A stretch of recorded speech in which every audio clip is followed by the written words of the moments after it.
Good morning students. Our today's teaching topic is relating to poem second class 10th English. आज हम poem second के बारे में बात करेंगे, fire and ice.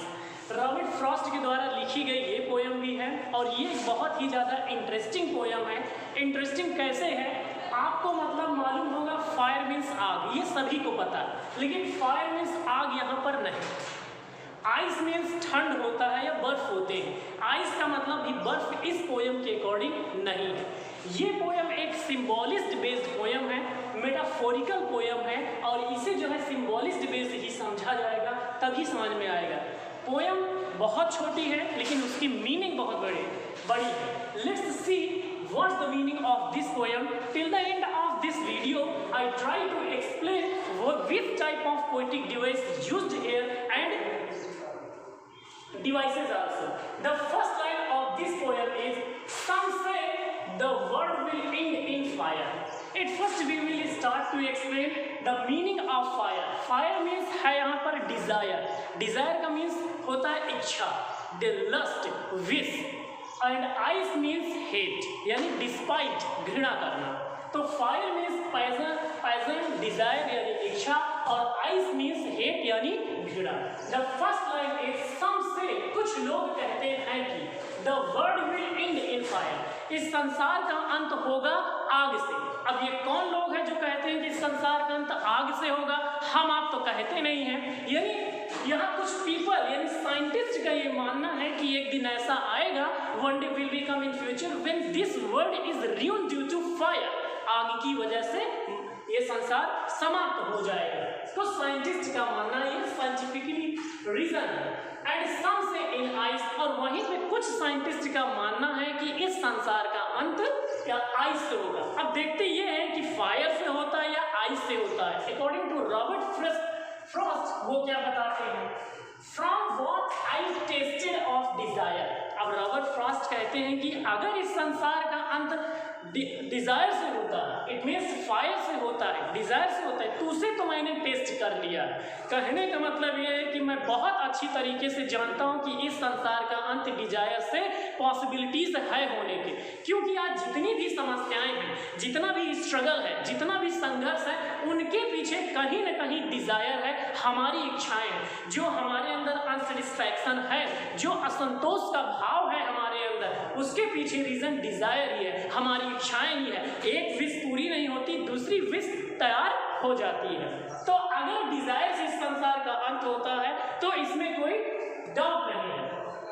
I hold with those who favour fire, I hold मैं पकड़ रखता हूँ विद दोज उन लोगों को हु फेवर फायर, जो लोग फायर के पक्ष में हैं, मतलब वो लोग मैं उनके पक्ष में हैं जो ये कहते हैं कि संसार का अंत फायर से होगा, फायर से होगा, मैं उनके पक्ष में। ऐसा क्यों कहते हैं? क्योंकि आप देखिए कि कहीं जैसे फॉरेस्ट में आग लग गई या कहीं पर कुछ डिजायर क्रिएट हो गया, जिससे स्ट्रगल, एक देश का दूसरे देश से जो युद्ध होता है उसके पीछे कहीं ना कहीं डिजायर है, कहीं ना कहीं उनकी इच्छा है, उनका डोमिनेटिंग नेचर है, वो अपनी सीमाओं को बढ़ाने का, आउटस्कर्ट्स को बढ़ाने का जो उनका रीजन है, और उसके पीछे एक बहुत बड़ा कारण है हेट का, यानी घृणा का। तो मैं उन लोगों के फेवर में हूँ जो फायर के फेवर में है और जो कहते हैं कि संसार का अंत फायर से होगा, डिजायर से होगा। ये चीज हो गई। अब next, but if it had to perish time, what is the meaning of Paris?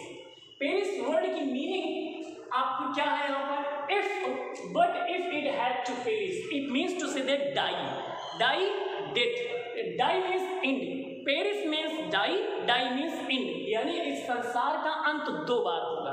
और रॉबर्ट फ्रॉस्ट यहाँ पे कहते हैं इस संसार का अंत दो बार होगा, यानी दो तरीके से होंगे। कहने का मतलब दो ऐसे रीजन है जिसकी वजह से संसार का अंत होगा। First is fire and second is ice. I think I know enough of hate, मेरा मानना है, मेरा ऐसा सोचना है कि संसार का अंत होने के लिए हेट जो है सफिशिएंट रीजन है, जिसे घृणा कहते हैं। उसमें वो डिजायर, विश, लस्ट की बात करते हैं अभी, और अब हेट की बात करते हैं। आज दो देशों के बीच में युद्ध जो होता है वो घृणा की वजह से होता है। बड़े से बड़े राजा दूसरे राजा को मारते थे, वो जो है डिजायर की वजह से होता था ना। एक वर्ड थर्ड वर्ड होने की जो पॉसिबिलिटीज है, अगर वो भी होता है तो कहीं ना कहीं वो हेट होगा। हमारे अंदर या सभी के अंदर पर्याप्त मात्रा में इतना ज़्यादा हेट है कि वो जो है इस हेट की वजह से आपस में स्ट्रगल होता है। यही स्ट्रगल जब बढ़ता जाएगा तो इस संसार का अंत निश्चित है। यानी दूसरा रीजन है जो हेट है, और हेट एक पर्याप्त रीजन है इस संसार के अंत का होने का। To say that for destruction ice, to say मतलब कहते हैं, दैट फॉर इसके लिए डिस्ट्रक्शन आइज, यानी ये जो डिस्ट्रक्शन होगा, ये जो र्यून होगा, ये जो बर्बादी होगी, उसका एक रीजन आइस है।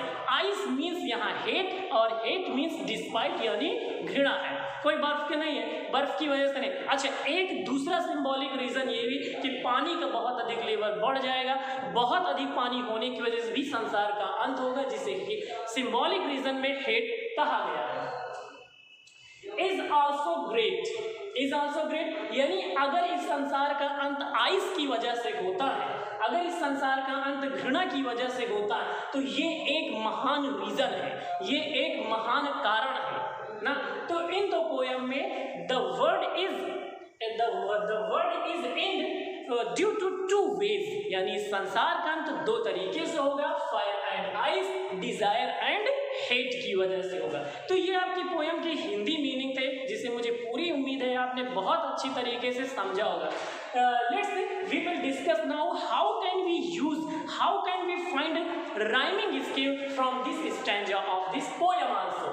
देखिए, इस पोयम में राइमिंग स्कीम तो है, राइम फ्री पोयम नहीं है। राइमिंग स्कीम कैसे, जैसे दिया हुआ है फायर, डिजायर ना, फायर, डिजायर, और फिर से दोबारा फायर दिया है। तो हम सबसे पहले फायर लिखा है, अल्फाबेट के क्रम में सबसे पहले ए आता है, it's a very common things, बहुत नॉर्मल चीज है, तो ए लिख दिया। अब आइस वर्ड जो है, क्या फायर के प्रोनाउंसिएशन या प्रोनाउंस साउंड से मैच करता है? नहीं मैच करता है, तो हमने यहाँ पर बी लिख दिया। अब फिर से आया डिजायर, तो डिजायर फायर से मैच करता है, यानी ए यहाँ पर लिखे और ए यहाँ पर, फिर से आया फायर और ए यहाँ पर लिख दिया। आइस फायर, डिजायर फायर से मैच नहीं करता। से वर्ड इसका नहीं है, तो fire, desire, fire and ice हो गया।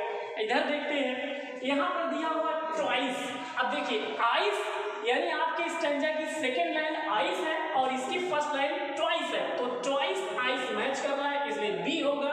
यहाँ पर हेट लिखा हुआ है, तो यहाँ पर सी होगा, क्योंकि हेट वर्ड फायर से मैच नहीं करता, आइस से मैच नहीं करता, डिजायर फायर किसी से मैच नहीं कर रहा है, तो सी हो गया। और यहाँ पर दिया डिस्ट्रक्शन आइस, ये आइस मैच कर रहा है, बी हो गया। ग्रेट हेट से मैच करता है, इसलिए हम यहाँ पर सी वर्ड लिखेंगे। हेट और ग्रेट दोनों मैच कर रहे हैं, इसलिए सी वर्ड होगा। तो यहाँ पर जो हमारी राइमिंग स्कीम है, वो राइमिंग स्कीम क्या हो जाएगी? राइमिंग स्कीम आपकी होगी ए B, A B, A A, और B C, B C, B C, B C, B, यानी आपकी राइमिंग स्कीम इस पोयम की A B, A A, B C, B C, B, ये राइमिंग स्कीम है। Now we will discuss which type of poetic devices we can use through these lines of this poem. Poetic devices क्या है? सबसे पहले इंजैगमेंट की बात करेंगे। इंजैगमेंट क्या होता है? इंजैगमेंट वो होता है जैसे किसी पोयम में कोई लाइन दी हुई है, दूसरी लाइन स्टार्ट हो जाए without using any punctuation mark, बिना किसी पंचुएशन मार्क की जब दूसरी लाइन स्टार्ट हो जाती है तो उसे हम इंजैगमेंट कहते हैं। और ये हमारा इंजैगमेंट किस लाइन में है? जैसे कि आप देखिए सेकेंड स्टैंजा की लाइन थर्ड, डिस्ट्रक्शन आइज, कोई भी पंचुएशन मार्क नहीं दिया हुआ है।